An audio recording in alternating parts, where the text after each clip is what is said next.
Welcome back to the Coach's Car Ride Home. This is episode 10. I'm your host, Lauren, I'm Coach Paul.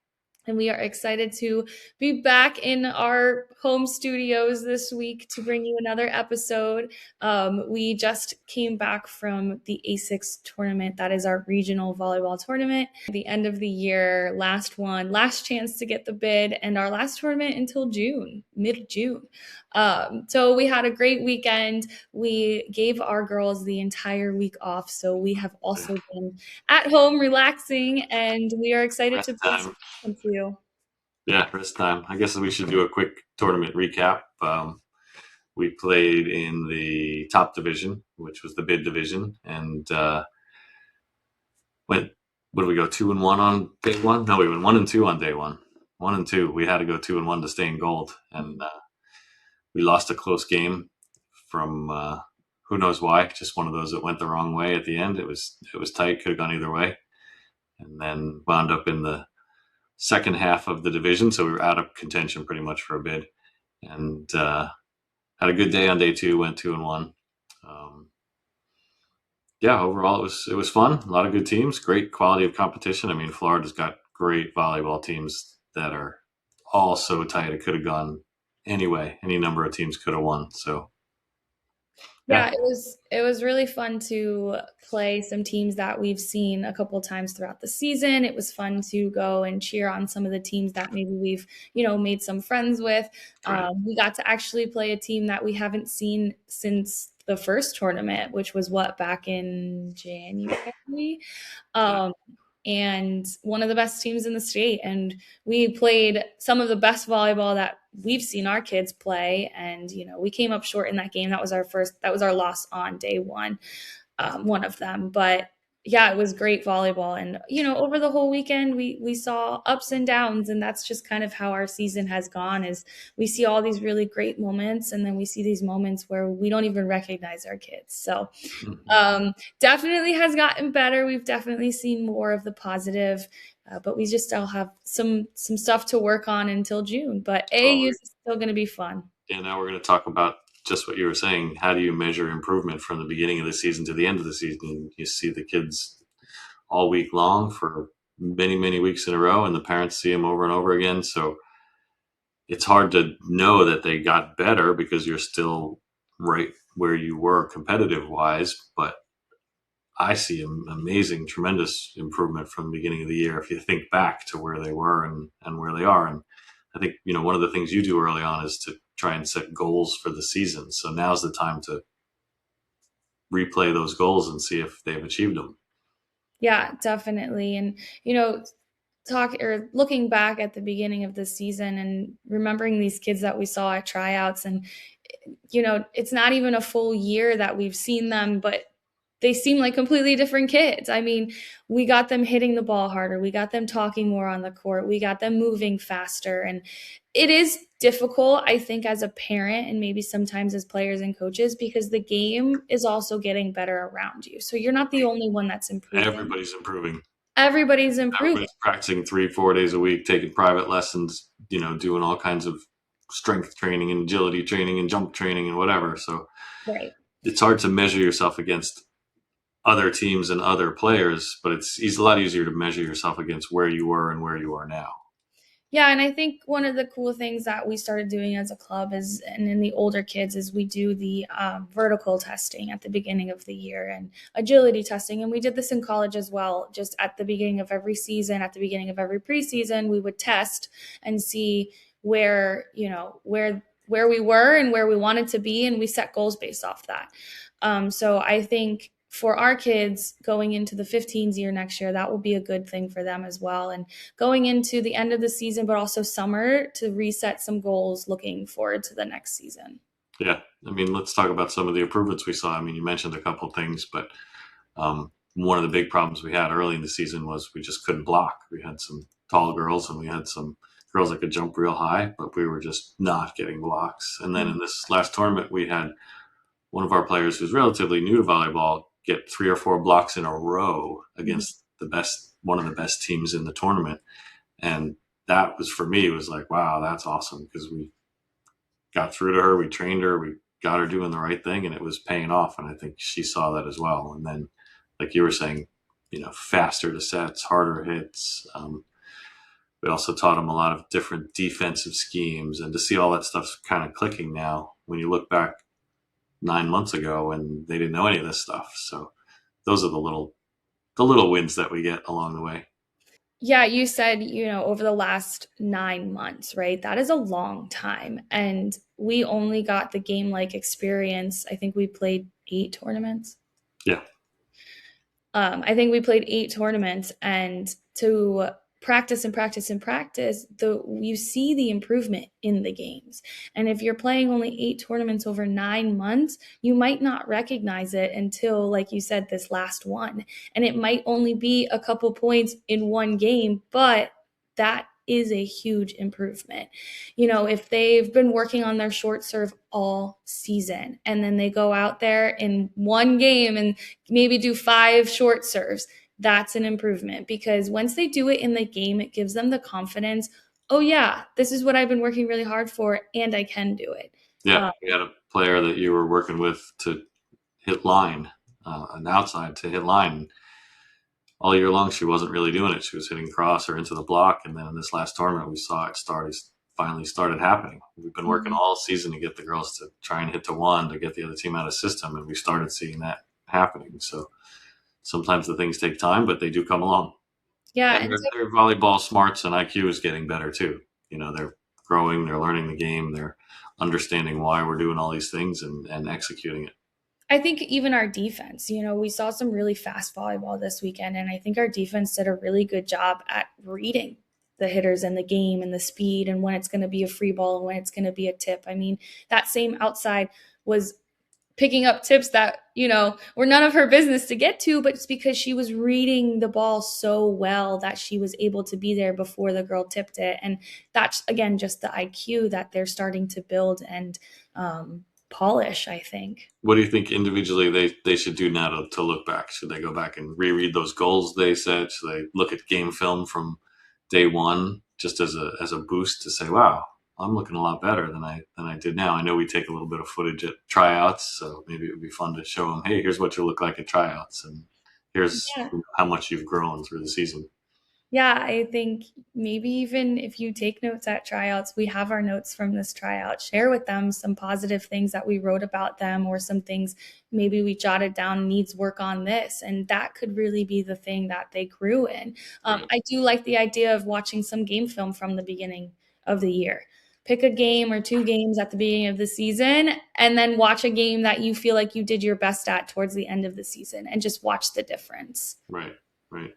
So, coming from the parent perspective, how would you maybe see the improvement in an athlete, from the beginning of the season to the end of the season? I feel like a lot of times parents are always looking, okay, how can they get better? How can they get better? And that's great. But what are some things that the parents can do to help recognize the growth? Oh, I think it's for parents. It's maybe hard sometimes because you see your kid every day, you take them to practice every day. So you don't see that little incremental stuff that the coaches may notice because they're working on. So same kind of thing. Maybe ask them what they feel like they're doing better, or take a look at the stats and say, "Wow, you're getting 4 or 5 kills a game now," or talk to the coaches, and the coaches will know right away what your kid has done, and probably would be happy to share success stories, because a lot of times parents are a little bit negative because they're worried about playing time or they're worried about their kid making a mistake. It's time to celebrate the success. Come to the coach and say, hey, what do you think she's doing well? And we'll tell you, because it's pretty obvious to us what they're doing well and what they're not doing well. And, that's the other side of the coin, is where can I improve? And, Mhm. you know, off season, summertime is a good time to make improvements, take assessment of where you are and where you're not, and try and make those improvements. But just conversations, if you don't recognize it yourself, about improvement can go a long way. Yeah, I'll actually share this, that I had this conversation with one of our moms this weekend. And, again, we have 14-year-old girls, and so they're not the best, what's it called? Communicators. Telephone players, that when we go and tell them something, they go ahead and tell the exact same thing back to their parents. A lot of times it's, I don't know what they said, right? And so one of our moms actually asked me, because I had shared with her that I said, your kid is someone who's always speaking up first and is always raising her hand first and is always, engaging in between sets. She's the one trying to get the team together. And she kind of looked at me and was like, really? What does she My say? child. Yeah. And so I was able to share with her and say, I'm very proud of her, because we had some shy kids at the beginning of this year, and she really has stepped into that leader role and is that for the girls. And so I was able to share that with her, and the smile on her face was, oh, wow, that's so great. I'm so proud of her. Yeah. So I think it's always great to just have that open conversation with the parents and even your players too. Well, that translates to outside volleyball too, right? She's taking a leadership role. She's getting out of her shell. She's learning how to speak up and speak out, and that goes a long way. So do a lot of other things that they learn and grow throughout the season. It's not just all about hitting the ball hard and playing great defense.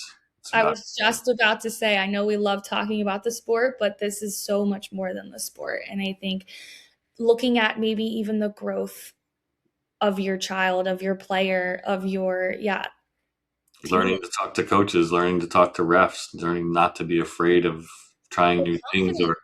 or even of failure and then success, building on that and being successful. All those Yeah. things are really good things that they learn kind of inherently that we don't really talk about that much. Mm-hmm. This brings up a really good point too, to bridge into a reflection of the season of, what is it that we loved about the season, and what is it that maybe we want out of next season. And we will do, coming up closer to tryouts, I know it's literally, we're going to blink and it's going to be here, and we'll do more in depth about tryouts, but this is a great time to have that tough conversation. I don't know if you want to just maybe share some key tips on how to have that conversation with your player if maybe the season didn't go as you expected, or maybe it was the best season of your entire life. Like, how does that conversation, or how can the parent start to have that conversation of what are you thinking for next year? Yeah, you kind of have to just ask it straight up and say, hey, are you happy? Did this go the way you wanted it to go? Do you love volleyball? Do you want to keep playing volleyball? That's where I'd start, because make sure it's not the parent that's driving the player to be there. They have to want to be there. And then, did you get along with the players on the team? Were you friends? Did you have a good time? Because you may not know what's going on behind the scenes. We can't hear what they're talking about on the court. And if they don't share it with us or with the parent, you don't know. It could be the best situation. It could be the worst situation. They could be just putting on a happy face. And that goes for if they're happy with the club, if they're happy with the coach, ask all those questions, find out, because, why put your child back in a situation they're not happy with? And then, of course, definitely put them back in a situation that they are happy with. And Mhm. those conversations are probably the most important ones to have at this time of year. Like, do you want to keep playing? Do you want to keep playing this much? Do you want to play less? Do you want to play an easier, towards like a club situation, like a lower club situation? Do you want to play super competitive? What do you want to do? Do you want to play beach this summer? Do you want to take the summer off? Listen to them and see what they have to say. They'll probably tell you, they'll probably have some good ideas for where they are. Yeah, especially if lay all the options out for them. I think maybe Without sometimes pressure, right? Because, without pressure. Yeah. parents shouldn't really pressure them at this age to do anything. Maybe they want to be a cheerleader and they don't want to be a volleyball player. Maybe all they want to do is play volleyball. You don't know until you really ask them. Right. And there's every club out there for every kid, right? And so it really is just finding the fit for what they want to do. Yeah. Did you not get enough playing time this year? Do you want to play more? Do you want to go to a club where you're going to play more? Did you get too much playing time? Are you tired? Is your body beat up? Did the coaches ask you to do more than you really wanted to do? Right. Have Is those the honest pressure conversations. too much on a high level team? But also, do you feel like you outgrew this team? That happens too, especially, at the younger ages. They might outgrow a team that they have been playing with for a few years because their skill has just gotten better and they need to bump up to a high level team, or the opposite. The game may have passed them and they need to bump down, which is totally, we see it all the time. So Right. I think definitely just having that. Reassess is now the time to probably do that. How'd the season go? So let's move on. Today's coach's clipboard is going to be questions from the audience. We've gotten some questions from the audience. We've gotten some questions from our friend ChatGPT that maybe you'll be interested in. So let's give it a go. Let me see what we got here. Is being a specific position player more important, or being an all-around player more important to a coach? And let's look at that from like a tryout perspective. Okay, that's a great question. It depends. It depends. If you know you're going into a tryout to a pretty well-formed team that maybe is looking just for one position and you know you're pretty good at that position, I would try out mostly in that position. But if you're going into an open tryout that there is, nothing, they don't have any players, you don't know anyone from the team last year and they're starting brand new, then you're trying out for every position. Right. I think it's always a great idea at tryouts to raise your hand for anything that the coach may need and try every single position because, again, you just never know. Yeah, I love the players that say, I play all positions. Yeah. I'm ready to go. Yep. It makes our choice difficult because we have all these players that are playing all these positions, but the coach might see a skill that you don't think is your best skill that they see might be eventually your best skill. All right, here's one that's unrelated to that one, but kind of important. My child in practice is amazing, but in games sometimes is not. Why is that? That's a really good one. It comes down to comfort. They practice in the same gym, they have the same routines, they're Or next to the same pressure too. people. Yeah, and pressure. So as soon as they step on the court, it's high pressure and it's loud. And now they have, a competitor and points do matter. And so as coaches, if you're a coach out there, maybe you're a new coach, as much high level game like play you can get in practice to recreate that feeling, Yeah, put the the pressure better. on so Put they're the pressure. comfortable with it. Yeah, it reminds me of that one drill we do where we have them all serve one at a time, and the rest of the team stands there and yells at them and blows whistles and stomps their feet and screams just to put the pressure on. Like, you got to get your serve in, and the crowd is loud and the game's on the line. So those are the situations that are hard to recreate in practice, but Mhm. come up in a game all the time. And I think it's also experience. I think that has a lot to do with it. The more that they play, the more games that they get on the court.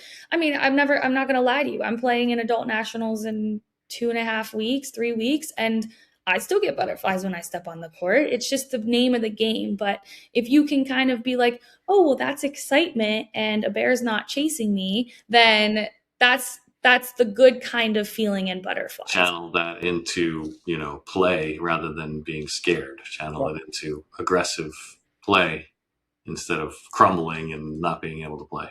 Yeah. And I'm afraid to make a mistake. Yeah. Right. Right. That's a whole nother issue. We see that all the time. You make one mistake and you shut down, or your team goes into playing free ball volleyball instead of aggressive volleyball. And Well, because in practice they can make mistakes because it's practice. That's right. what we preach to them. If we're working on getting better at something, but game time rolls around, it's a shift. And this is kind of related to that one. How do you deal with slumps, playing slumps, or loss of confidence, or a player just not having a great game or a great tournament? Personally, you have to tell yourself you're never going to be perfect. You're not going to always have a perfect game, and there's going to be some games where you're just not playing well. That is just the hard truth of it. You will have performances where you're like, wow, that was not great, We see and it all the time. We see, certain players will excel in one tournament and then maybe not in the next, and then bounce back after that. And mhm. you have to realize it and work through it and try and keep yourself together. And I think if you are in that slump, how to get out of it is lean on your teammates. I think that is one that is very underrated. Lean on your teammates. You can lean on your coach. I think in certain circumstances, yes, but I do want to just say that coaches have a lot to think about and a lot to do strategy wise and tournament wise and playing time and this and that and where do we start serving and who goes in for who and all that stuff. And so if you're relying on your coach to give you, to help fix your confidence right there in the moment, they might not be able to give it to you. So Yeah, but like I'll give you an example of what I did at this tournament.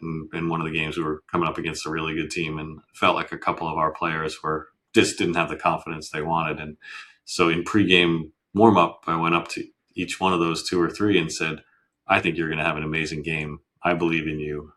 I know you can do it. I have confidence in you." So that, and it worked, and they had great games. And I think that that helps. And whether it comes from us or a parent or another player, those are great positive things to do to help get somebody out of a slump or get them to stop thinking that they're not any good. leaning on your teammates too. If you see someone who's kind of down, maybe go Right. over and Picking them up. give them a little shake and say, "You're such an amazing volleyball player." Yeah. You always tell them, you got this, you got this. And that's a great thing to share. Yeah, definitely. There's a fine line between confidence and arrogance. What do you think that line is, and how close should you get to that line? So I love watching a confident volleyball player. I think somebody who does something amazing, turns around to their team, cheers super loudly, and just gets everyone hyped. Like there is just something about that energy that really it brings the momentum. It brings that, to your teammate. If they go back to the end line and they have that confident walk back to the end line to serve, they're going to get an ace. Like you can just feel that energy. Now, the line draws if, say you get a block or say you get a kill and you're through the net going boom, like in your face. That I don't love. I think that's poor sportsmanship. I think, Right. But there is a fine line because I think there is a little bit of, I did that, and then turning away and celebrating with your team. Right. You don't want to ever be mean or in the face of another player, but at the same time, you want to build that energy for your But team. we've all seen those players on the other side of the net where we're like, ew, that's no fun. Don't want to be like that. Or Right. Yeah. I think the fine line is also how they treat their teammates. I think, if their confidence is radiating and it's bringing their teammates up, that's confidence. Yeah, it's the They're difference out between there thinking they're the best and something goes wrong and they make faces or yell at their teammates. That's where I don't love it. It's the difference between celebrating when you do something well and saying I'm better than you. Correct. That's where the arrogance comes in. What about this guy Jordan that's kind of blowing up the internet? What do you think about him? I personally love him. I think, the competitiveness of the sport, he brings a lot of light to it and confidence. And I think that's amazing for people to watch. He's very entertaining. He is entertaining. I think some people thinks he crosses the line. And I think I think it's stirring up a lot of conversation on the internet about it. I would love to hear how you guys feel about it if you've seen him or, think one way or the other. But I personally, I like what he does. We covered this a little bit in a previous episode, but it's on the list here. And it's, when should you start thinking about college volleyball? No, I'm just kidding. Let's see. I think 15 season. I think going into 15 season is the biggest time. I Start thinking about it, but not necessarily worrying about it or making it your priority. The end of the 14 season, if you can start asking yourself, do I really love this, and am I really enjoying volleyball, and how is my skill level? But I think the 15 season as a whole is where you start to become more serious. But again, how we covered in our previous episodes, you can decide when you're 16, 17, 18 years old if you want to continue playing. You have to start at this young age and know from day one when I turn 9 years old that I want to play college volleyball. It's almost never too late unless, of course, you're graduating and don't have any sort of plan. But even then, if you really love it, if you still want to play on the club team at your college. There's club volleyball. There's walk-ons. There's all kinds of stuff. So it's never too late, I guess. Yep, never too early, too late. All right, that's it for questions and Coach's Car Ride Home. So we'll wrap that part of the show up, and then we'll move on to what are we going to do next. Yeah, thank you for submitting all of those questions. Again, as always, like and comment below. If you want to email us some questions, it's thecoachescarridehome@gmail.com. We love hearing from you guys. Find us at tournaments. Again, we will be at AAU. We're during the 14s wave, so we will be there for that.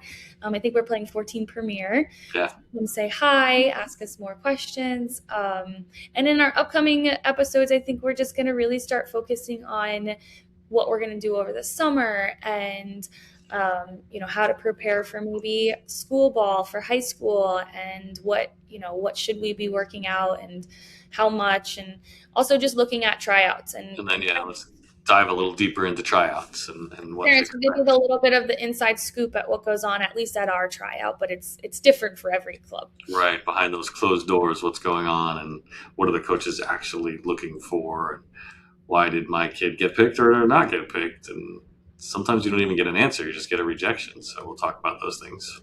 Yep, definitely. So thank you for joining us this week, and we will see you next time. All right, bye-bye. Bye.